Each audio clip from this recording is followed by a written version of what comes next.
This is a very confusing looking inequality, but it's really very simple. First, we'll attack this side.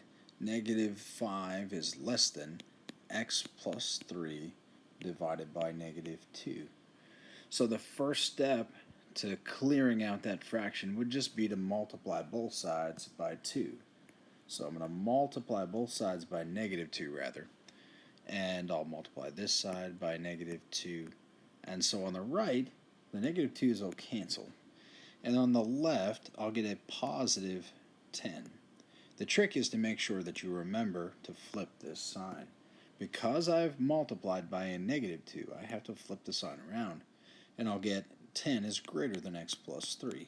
Then I'll subtract 3 from both sides.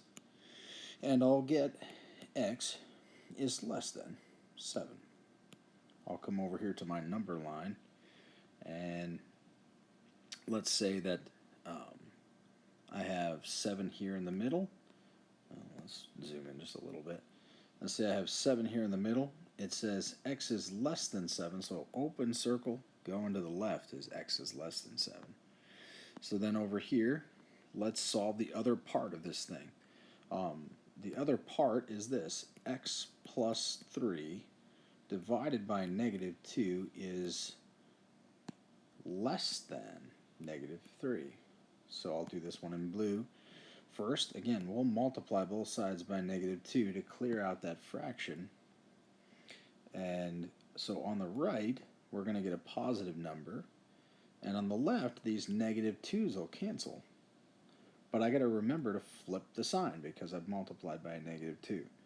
So I get positive 6 on the right and x plus 3. So I'll subtract 3 from both sides. So I'll get x is greater than 3. And let's go over to the right, over to our number line. X is greater than 3.